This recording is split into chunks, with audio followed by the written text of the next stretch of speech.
कहानी का पूरा आनंद लेने के लिए कहानी के पिछले सभी भागों को ज़रूर देखें। उसका लिंक मैं आपको डिस्क्रिप्शन बॉक्स में दे दूँगी और साथ में कमेंट बॉक्स में पिन भी कर दूँगी, तो आप वहाँ से भी जाकर देख सकते हैं। नव्या के हाथ कैनवास पर चल रहे थे। उसके हाथ में पेंटिंग ब्रश था और वो एक बहुत ही खूबसूरत पेंटिंग, जिसमें एक झील के पास बहुत सारे मोर डांस कर रहे थे, हिरन पानी पी रहा था। झील में उसमें ढेर सारे कमल भी खिले थे और एक लड़की लड़के का हाथ थामे झील किनारे बैठी थी। लड़की ने लड़के के कंधे से सिर टिका रखा था और दोनों प्रकृति के मनोरम दृश्य को देख रहे थे। नव्या चित्र बनाकर उसमें रंग भर रही थी। रंग उसके हाथों में भी लग गया था और उसके खुले बाल, जो बार बार गाल पर आकर उसे परेशान कर रहे थे, उन्हें हटाने के चक्कर में चेहरे पर भी थोड़े बहुत रंग लग चुके थे।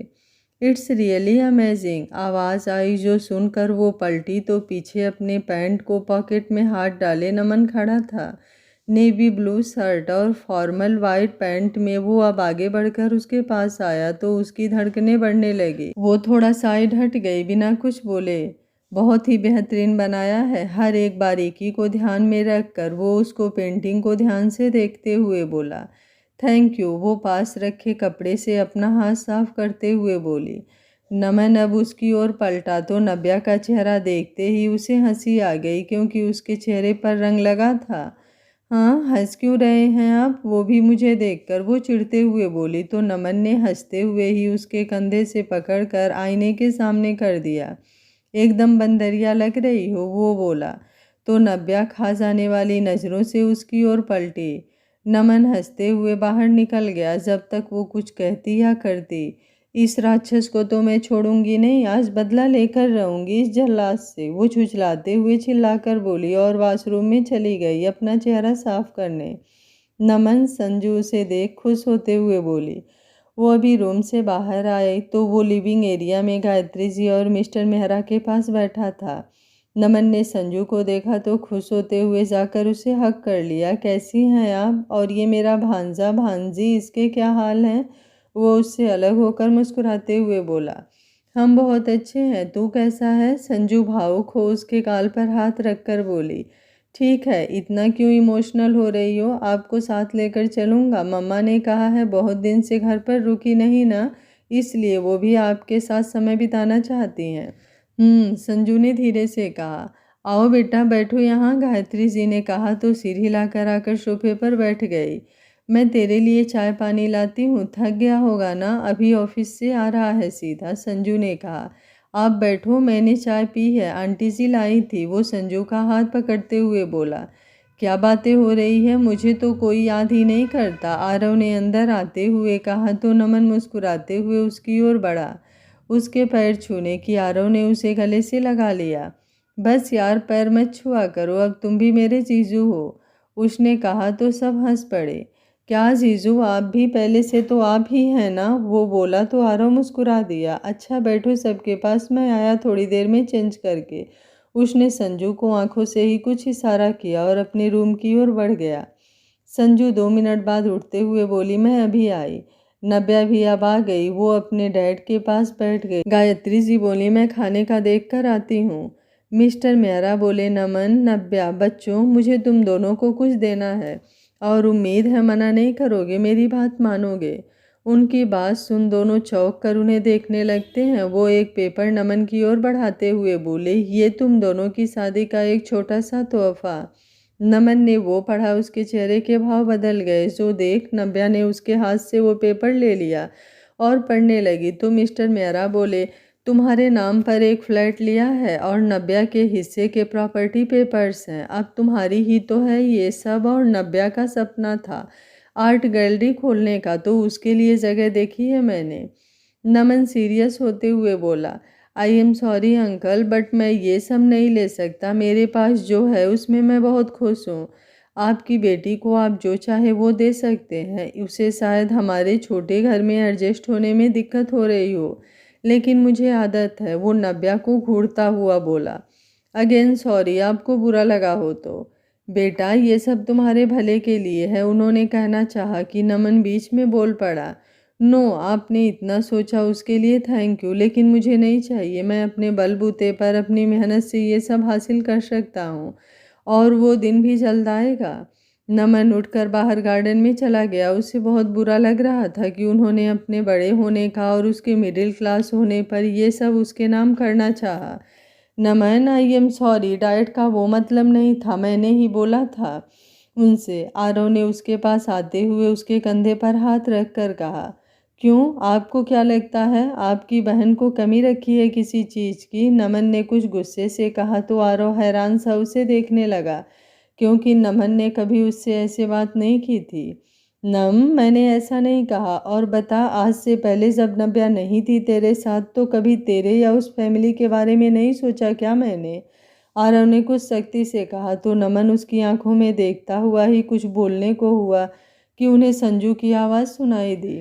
नमन, आरू, बाहर क्यों खड़े हो, आओ डिनर करो, सब बैठे हैं और तुम दोनों का ही इंतज़ार कर रहे हैं, संजू ने कहा। आ रहे हैं, तुम चलो, आरव ने कहा तो संजू चली गई। चलो पहले डिनर करते हैं, आरव ने कहा और अंदर की ओर बढ़ गया। उसके साथ ही नमन भी। नमन ने अपने आप को काबू करते हुए हल्की मुस्कान दी मिस्टर मेहरा को और खाली पड़ी चेयर पर बैठ गया। गायत्री जी ने सबको खाना परोसा। आज उन्होंने नमन की ही पसंद का सब बनाया था, खीर भी। खाओ बेटा, और ये खीर भी देखो कैसी बनी है, गायत्री जी ने नमन से कहा। तो उसने हाँ में सिर हिलाते हुए खीर का एक चम्मच मुंह में डाला तो उसे बहुत तीखी लगी। अच्छी है, वो धीरे से बोला। तो नव्या, जो अभी तक नीचे मुंह किए मंद मंद हंस रही थी, उसे हैरानी से देखने लगी। नमन ने एक नज़र उसे देखा तो समझ गया कि ये सब उसका ही किया धरा है। वो जल्दी जल्दी खीर खाने लगा तो नव्या आंखें बड़ी करके उसे देखने लगी। नमन, आराम से खा, कोई छीनेगा नहीं, संजू ने कहा तो उसने मुस्कुराते हुए कहा, इतना टेस्टी है कि रुका ही नहीं जा रहा। उसने जल्दी से पूरी कटोरी की खीर खा ली। हो गया मेरा, कहकर वो रूम में चला गया। नव्या जब रूम में आई तो देखा नमन इधर उधर टहल रहा था। उसका पूरा चेहरा लाल था और आंखों में आंसू भरे थे। इतना तीखा खाने से वो सी कर रहा था, उसे जलन हो रही थी मुंह में। नव्या ने जल्दी से उसके पास आकर उसका चेहरा हाथों में भरा और बिना देर किए उसके होठों को लॉक कर दिया और बहुत ही शिद्दत से उसे किस करने लगी। नमन की आंखें हैरानी से फैल चुकी थी। वो बहुत देर बाद, करीब 15 मिनट बाद उससे अलग हुई। अब ठीक है, जल तो नहीं रहा न ज़्यादा, वो उसके गाल पर हाथ रख कर बोली तो नमन ने इनकार में सिर हिलाया। क्यों खाया पूरा, जब एक बार खाते ही पता चल गया था कि वो तीखी है? तो मैंने बस छोटी सी शरारत की थी तुम्हारे साथ, मुझे नहीं पता था कि तुम पूरी खा लोगे। सॉरी, वो बहुत ज़्यादा दुखी और पछतावे से बोली। लेकिन नमन को तो कुछ समझ ही नहीं आ रहा था। जो अभी हुआ था उससे वो अभी भी शौक में उसे देख रहा था, जो इतना करने के बाद भी बड़बड़ा रही थी, लिप्स किस करने के बाद भी इतनी नॉर्मल लग रही थी। आर यू टोटली मैड, क्या था अभी? नमन ने कहा तो नव्या उसे देखने लगी। उसे अब होश आया कि क्या हुआ था। नमन जल्दी से अब वॉशरूम में चला गया तो नव्या ने अपना सिर पीटते हुए आंखें बंद कर लिया। रात में हुए उस किस की वजह से नव्या नमन से नज़रें नहीं मिला पा रही थी। सुबह जल्दी ही उसकी आंख खुली तो देखा सामने नमन सोफे पर सो रहा था। अभी भी ये देख उसने चैन की सांस ली और फ्रेश होने चली गई। थोड़ी देर बाद वो बाहर आई। Red top and black jeans में वो अपने बाल सुखा रही थी कि नमन भी अंगड़ाई लेता हुआ उठ गया। उसे देखते ही वो अचकचा गई। तुम फ्रेश हो जाओ, कपड़े ये रहे, कहकर वो बाहर जाने लगी कि नमन की आवाज़ सुन उसके कदम रुक गए। अपने डैड से फ्लैट, पैसे, प्रॉपर्टी ये सब मांगते हुए तुम्हें थोड़ी सी भी हिचक नहीं हुई? देखो, तुम मेरे घर में एडजस्ट नहीं कर पा रही तो तुम ये सब रख लो जो उन्होंने दिया है। मुझे ना ही तुमसे कोई मतलब है और ना ही उनके दिए उस सब से। तुम्हारे भाई को भी यही लगता है कि तुम उस छोटे से घर में एडजस्ट नहीं कर सकती, क्योंकि ना ही वहाँ तुम्हारे घर जैसे नौकर हैं, ना ही बड़ी गाड़ी। देन मुझे लगता है कि तुम एक बार सोच लो क्या करना है। मैं दी को लेकर घर जा रहा हूँ, तुम अपना सोच लेना क्या करना है आगे, क्योंकि उन्होंने मेरी सेल्फ रिस्पेक्ट को ठेस पहुँचाई है। जाहिर सी बात है तुम्हारे मन में भी यही है, तभी तो तुमने उनसे कहा होगा और उन्होंने ये फैसला लिया। नमन ने कहा तो जाने क्यों नव्या की आंखें भर आई। उसे नमन का कहा एक एक शब्द तीर की तरह चुभ रहा था। मैंने किसी से वो बोल ही रही थी कि नमन बिना उसकी पूरी बात सुने ही वो वॉशरूम में चला गया। दी, आप रेडी हो गई हो ना? वो कुछ देर बाद संजू के रूम में आकर बोला, जो आरव से कुछ डिस्कस कर रही थी। मैं छोड़ दूंगा संजू और नव्या को गाड़ी से, आरव ने कहा तो नमन कुछ नाराजगी से बोला, मुझे भी मेरी बहन की बहुत परवाह है और इसलिए मैं गाड़ी लेकर आया हूँ। नमन के लहजे को देख संजू बोला, नमन ये कैसे बात कर रहे हो तुम? दी प्लीज, कुछ गलत नहीं कहा मैंने, आप बाहर आ जाइए फिर निकलते हैं, लेट हो रहा है। नमन उखड़े स्वर में बोला और चला गया। आरू, तुम दोनों में कोई बात हुई है क्या? कल से वो कटा कटा है तुमसे। संजू कुछ परेशान सी बोली। वो हम दोनों के बीच की बात है, उसमें तुम मत पड़ो, वो सब मैं संभाल लूँगा, तुम बस अपना और छुटकू का ध्यान रखना, ओके? आरव उसके चेहरे को हाथों में भर कर बोला और उसके माथे को चूम लिया तो संजू ने हाँ में सिर हिला दिया। नव्या ने सुबह से चाय तक नहीं पी थी और अपने रूम में बैठी थी कि मिस्टर मेहरा उसके पास आ गए। डैड, वो उन्हें देखकर धीरे से बोली, क्या हुआ, परेशान हो? उन्होंने उसके सिर पर हाथ रखकर कहा तो वो उन्हें देख जल्दी से अपने आंसू साफ करने लगी। नहीं तो वो जल्दी से बोली, एक पिता से बच्चों की तकलीफ छिपती नहीं है और मैं तो अपनी गुड़िया के बिना कहे ही सब जान जाता हूँ, फिर भी छुपा रही हो? उन्होंने कहा तो वो उसके सीने से लग गई। सॉरी डैड, वो बोली तो उन्होंने मुस्कुराकर उसके सिर पर हाथ रखा। मेरे लिए तुम आरव दोनों बराबर हो, बस इसलिए ही तुम दोनों के हिस्से से तुम्हारा सब कुछ तुम्हारे और नमन के नाम किया है। आज नहीं तो कल मतलब पड़ेगा, समझी? और वो सब तेरा ही है, जब भी जहाँ भी जैसे तुझे वो सब यूज करना हो कर सकती हो। उन्होंने कहा तो नव्या उन्हें देखने लगी। चलो अब जल्दी से रेडी हो जाओ, जाना भी तो होगा ना, कहकर वो चले गए। नमन बाहर गाड़ी के पास खड़ा था। संजू सबसे मिलकर गाड़ी में बैठने को हुई कि बोल पड़ी, ये नव्या कहाँ रह गई, वो भी तो चलेगी ना? नहीं, नमन ने कहना चाहा कि तब तक Navya yellow Anarkali suit with red dupatta लिए आ गई भाभी, बस वो थोड़ा सा उलझ गई थी। वो नमन को एक नज़र देखते हुए बोली। वो आगे बैठने को हुई कि नमन बोला, दी के पास बैठो। नव्या ने हामी सिर हिला दिया और पीछे बैठ गई संजू के पास। नमन ड्राइविंग करते हुए संजू से बात भी कर रहा था, हंसते मुस्कुराते हुए, लेकिन नव्या की ओर देख भी नहीं रहा था, जो उसे बुरा लग रहा था। संजू बोली, ये गाड़ी किसकी है, न्यू मॉडल है ना? नमन बोला, हाँ, सचिन जो मेरा कलीग है, मेरा दोस्त, उसकी ही है, अभी एक हफ्ते पहले ले ली है। संजू बोली, तेरे बर्थडे पर क्या चाहिए तुझे मुझसे, इसी मॉडल की गाड़ी लेनी है क्या? नहीं दी, वैसे भी आपके ससुराल वाले कुछ ज़्यादा ही ख्याल रखने लगे हैं मेरा, वो तो राजा ही बनाने पर तुले हैं इस गरीब को। वो हंसते हुए बोला, लेकिन उसका ताना नव्या समझ रही थी। संजू उसके कंधे पर हाथ मारते हुए बोली, कुछ भी, और वैसे भी मेरे लाडले भाई, अब वो तेरा भी ससुराल है, समझा? नमन इस बात पर कुछ नहीं बोला, घर आ चुका था तो उसने गाड़ी रोक दी। बाहर ही नीतू जी थीं तो नव्या और संजू उनके पास बैठ गई और नमन रूम में आ गया। अपने वो कपड़े चेंज करके बाहर निकलने को हुआ ही था कि नव्या आ गई। वो साइड होकर जाने लगा कि नव्या ने उसकी बाह पकड़ ली। वो रुक गया और उसकी ओर अपनी गहरी नज़रों से घूरा तो उसने झट से उसका हाथ छोड़ दिया। मुझे कुछ बात करनी है तुमसे, वो जल्दी से बोल पड़ी। आई डोंट हैव टाइम, वैसे भी मेरा खुद का तो ऑफिस है नहीं कि कभी भी चला जाऊंगा वहाँ। एक फिक्स टाइम होता है आने जाने का, वो नाराज़गी से बोला। नव्या बोली, मुझसे ऐसे क्यों बात कर रहे हो, मैंने तो। नमन बोला, मुझे लेट हो रहा है, कहकर वो बाहर चला गया। सचिन शाम के 6 बजे अपना सामान टेबल से समेटते हुए नमन के टेबल पर आया। भाई चलना नहीं है क्या, छुट्टी टाइम हो गया, सब जा चुके हैं। वो उसके कंधे पर हाथ रखकर बोला, यार मुझे टाइम लगेगा, काम अभी खत्म नहीं हुआ, तू निकल। नमन लैपटॉप पर ही नज़रें गड़ाए एक फाइल चेक करते हुए बोला। सचिन बोला, अरे कल कर लेना जो बाकी है, आज बाइक भी तो नहीं लाया, मैं छोड़ देता हूँ तुझे, चल। You don't worry, I can manage, वो मुस्कुराते हुए बोला। अच्छा मत जाना, थोड़ी देर कॉफ़ी तो पी सकते हैं ना साथ में, चल कैंटीन, सचिन जिद करते हुए बोला। तू नहीं मानने वाला, चल। अच्छा, नमन लैपटॉप बंद करके बोला और दोनों दोस्त कैंटीन चल दिए। सचिन ने एक कप उसे पकड़ाया और दूसरा खुद लेकर पीने लगा। अब बता क्या हुआ है जो इतना माइंड डिस्टर्ब है, वो बोला तो नमन उसे देखने लगा। बिना बोले तू कैसे समझ जाता है सब, नमन काफ़ी का सिप लेते हुए बोला। यहाँ का कनेक्शन है, सचिन ने अपने दिल पर हाथ रखकर कहा। तो नमन मुस्कुरा उठा। चल बता भी अब, सचिन ने उसके हाथ पर हाथ रखकर कहा तो नमन ने उसे सब कह सुनाया। सचिन लंबी सांस छोड़ते हुए बोला, तो आगे का क्या सोचा है और उसमें भाभी से क्यों नाराज है? हो सकता है उन्होंने ना कहा हो कुछ, वो अपने मन से ही। नमन बोला, मुझे नहीं लगता कि नहीं कहेगी, वैसे भी हर वक्त तो बस गधे पर सवार रहती है मुझसे लड़ने को। नमन की बात सुन सचिन हंसने लगा तो नमन ने उसे घूरा।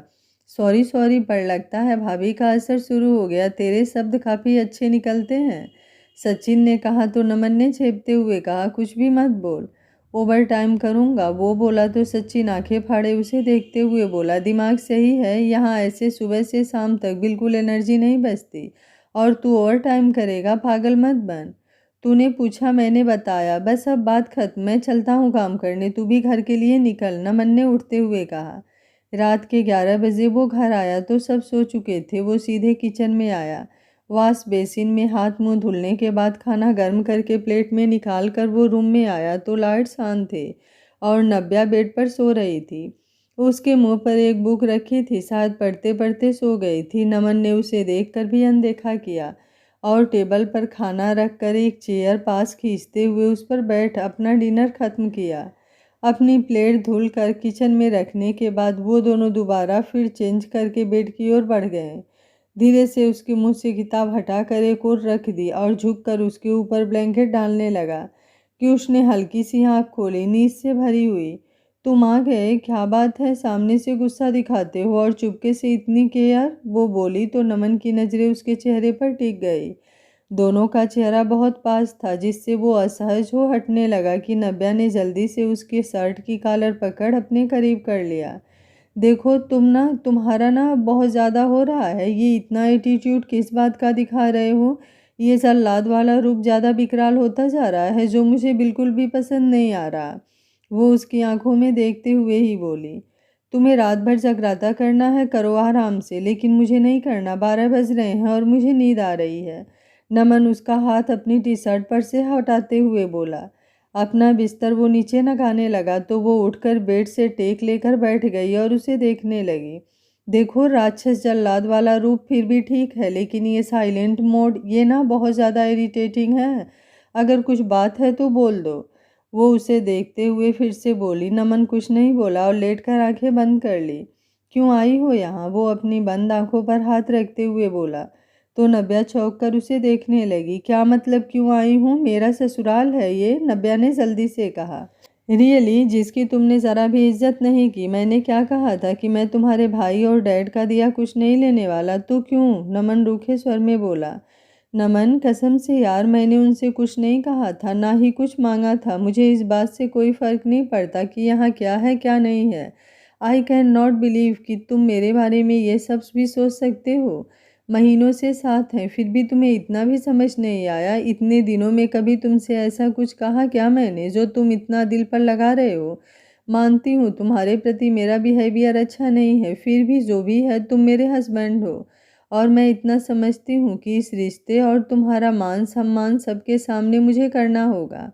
और हाँ, मैंने सोच लिया है, वो सब कुछ मैं आरव भाई और भाभी की बेबी के नाम कर दूंगी। नव्या एकदम गंभीर होकर बोली। उसकी आंखों में आंसू झिलमिला उठे। नमन ने अब आंखें खोल उसे देखा तो नव्या का उदास चेहरा, आंखों में आंसू और सच्चाई की झलक उसे दिखाई दी। और ये क्या बार बार तुम्हारे भाई तुम्हारे डैड लगा रखा है? वो तुम्हारे कुछ नहीं है, वो दोबारा से बोली तो नमन के पास कहने को कुछ नहीं बचा। उसने नव्या से अपनी निगाहें हटा ली। सो जाओ, रात काफ़ी हो गई है, वो दूसरी ओर करवट लेते हुए बोला तो नव्या खुद को शांत करते हुए लेट गई और अपने पिलो अपने मुंह पर रख लिया। संजू फ्रेश होकर रूम में खिड़की के पास खड़ी होकर बाहर का नज़ारा देख रही थी। भाभी चलिए जल्दी से, अब ये जूस खत्म कीजिए, फिर आपको सुबह वाली दवा भी लेनी है ना? नव्या उसके रूम में जूस का गिलास हाथ में लिया आते हुए बोली तो संजू उसकी तरफ पलटी। अरे तुम क्यों परेशान हुई? मैं भी आ ही रही थी, संजू उसके हाथ से गिलास लेते हुए बोली। इसमें परेशान क्या होना, अपने छोटू बेबी के लिए तो ही सब कर रही हूँ, वो चहक कर बोली तो संजू के लबों पर मुस्कुराहट आ गई।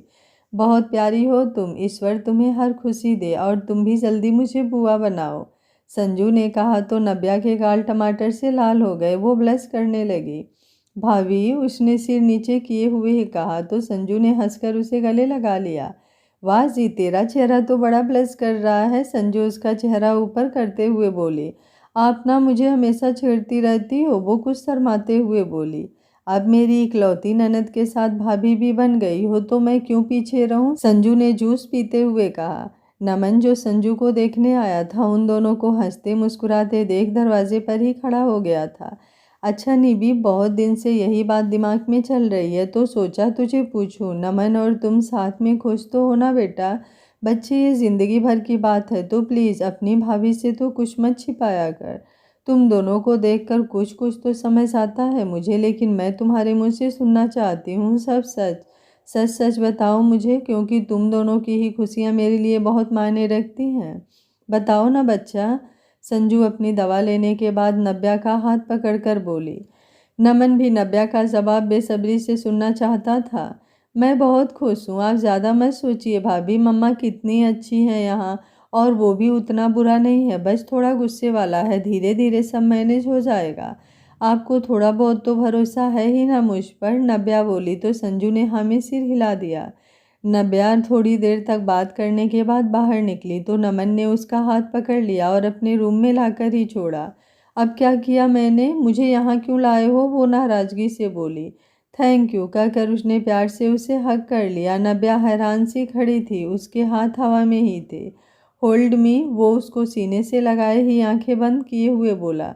तो नव्या ने झिझकते हुए उसकी पीठ पर अपने हाथ रख दिए। उसे भी सुकून महसूस हो रहा था उसकी बाहों में, तो वो भी उसे महसूस करने लगा करीब से। कुछ देर बाद नमन को होश आया तो उसने झट से अपने हाथ हटा लिए और उससे थोड़ा दूर हो गया। नव्या भी इधर उधर देखने लगी। वो जाने लगी। ओए एंग्री बर्ड, नमन ने कहा तो उसके कदम रुक गए और वो उसे देखने लगी।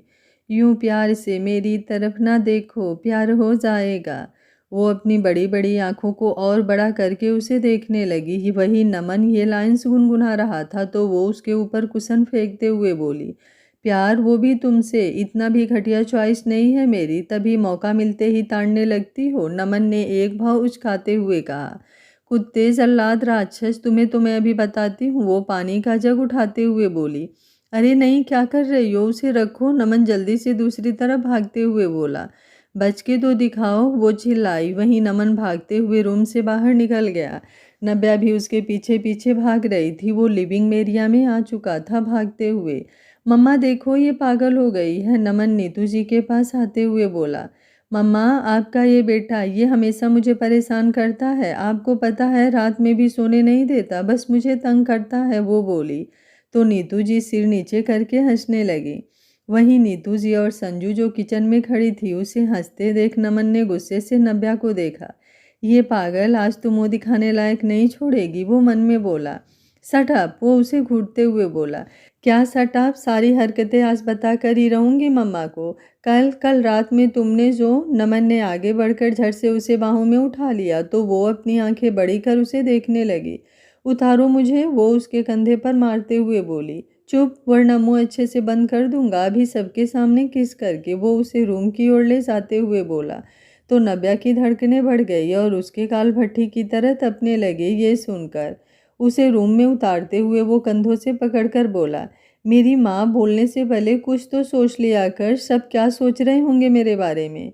पर मैंने क्या कहा, वो हैरानी से बोली।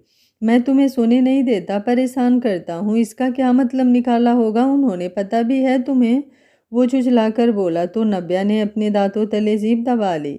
अपना चेहरा हाथों से ढक लिया उसने। OMG, वो रोना सा मुंह बनाकर बोली।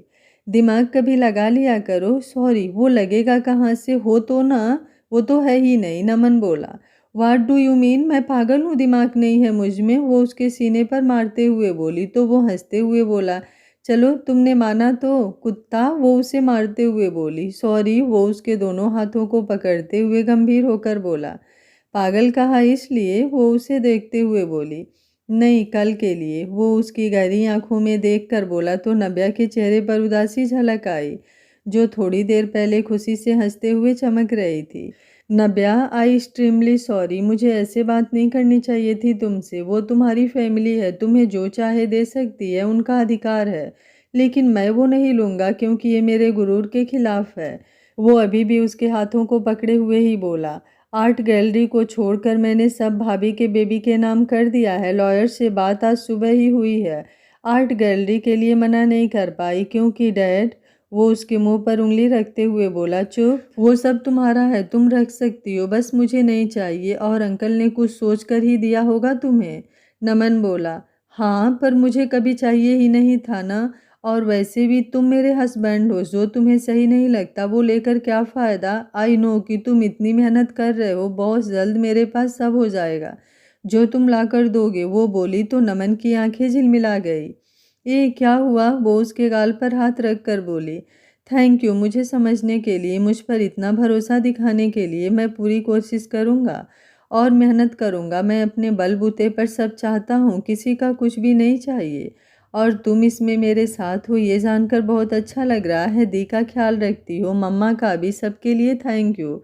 वो नम आंखों से बोला, तो उसके लिए थैंक यू नहीं, आइसक्रीम खिला देना, नव्या ने कहा तो नमन हल्के से मुस्कुराया। नव्या उसके गले लग गई, उसकी पीठ सहलाकर बोली, मम्मा को बहुत भरोसा है अपने बेटे पर, कभी वो मत तोड़ना बस। हम तो दुश्मन ही ठीक हैं, है ना। वो लास्ट लाइन शरारत से बोली। वो मुस्कुराकर बोला। एक बात कहूँ, नमन ने उसे देखते हुए कहा तो नव्या ने पलके झपकाए।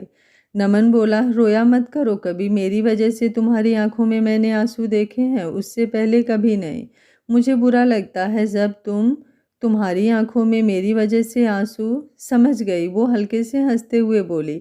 डायरेक्ट भी बोल सकते हो कि बंदरिया लगती हूँ तुम्हें रोते हुए, कहकर वो वॉशरूम में चली गई। नमन ने अपने सिर पर हाथ रखा और अपने बालों में हाथ फेर कर हंस दिया। नीतू जी रूम में अपने पति की तस्वीर के सामने खड़ी थी और उस पर हाथ फेर कर बोली, देखा आपने, कितने खुश हैं आपके बच्चे। अब तो कुछ दिनों में आप नानू भी बनने वाले हैं। आपका बेटा एकदम आप पर ही गया है, और वो भी नव्या के आने से एकदम जैसे अपने बचपने में लौट आया, वरना तो आपके जाने के बाद से जैसी सारी शरारतें भूल ही गया था। बच्चों को खुश देखकर बहुत अच्छा लगता है, लेकिन आपकी कमी भी महसूस होती है। आज आप होते तो कभी कभी कुछ खुशियाँ एकदम से आ जाती हैं तो डर लगता है कहीं कुछ बुरा ना हो। कुछ बुरा नहीं होगा, अब सब अच्छा ही होगा। आवाज़ सुन वो पलटी तो नमन खड़ा था उनके पीछे। पापा की याद आ रही है, नमन ने भरे गले से पूछा तो नीतू जी की आंखों से आंसू टपक गए। उसने आगे बढ़कर अपने अंगूठे से उनके आंसू साफ किए और उनको गले लगा लिया। दूर कहाँ है वो हमसे, वो तो आज भी साथ ही है ना, नमन ने कहा। उन्होंने बस इतना ही कहा।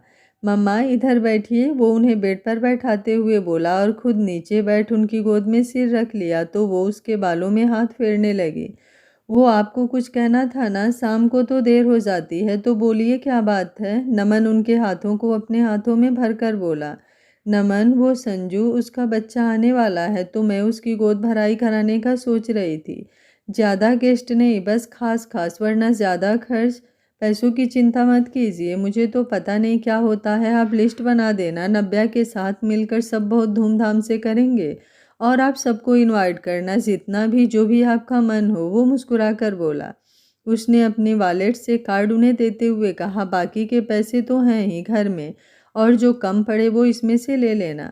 मैं कार्ड का क्या करूँगी, तुम रखो, जब ज़रूरत पड़ेगी तो ले लूँगी तुमसे, वो उसे वापस करते हुए बोली। ठीक है, फिर शाम को लिस्ट देखते हैं, जो भी हो बता देना मुझे, वो उठते हुए बोला। मेरा बेटा, उन्होंने उसके गाल छूकर कहा तो वो मुस्कुरा दिया। परेशान मत होया करिए, जान निकल जाती है मेरी, नमन ने कहा और उनके सिर पर किस करके बाहर आ गया। नमन अपनी बाइक निकाल ही रहा था कि नव्या दौड़ती हुई उसके पास आकर खड़ी हुई। क्या है तूफान मेल, वो हेलमेट बांधते हुए बोला। हफ्ते भर से तुम इतना लेट क्यों आते हो रात में, मैं तो सो ही जाती हूँ, तुम देर क्यों करते हो, नव्या बेचैनी से बोली। नमन बोला, काम रहता है यार, पर छुट्टी तो 5 बजे हो जाती है, फिर ओवर। फिर कुछ हैरानी से बोली, तुम ओवर टाइम करते हो, और मम्मा या किसी को पता भी नहीं। वो अपनी आंखें बड़ी करके बोली, तो क्या करूं, नीड है अभी। अब तुम्हारे सवाल जवाब खत्म हो गए हो तो मैं जाऊं, नमन ने बाइक स्टार्ट करते हुए कहा तो उसने नहीं में सिर हिलाया। पागल, कहकर वो मुस्कुराते हुए चला गया। नव्या उसे जाते हुए देखती रही। ये लड़का मेरी समझ से बाहर है, कभी तो इतना नॉटी, कभी इतना जिम्मेदार, अपना फर्ज निभाने के लिए दिन रात इतनी मेहनत करता है।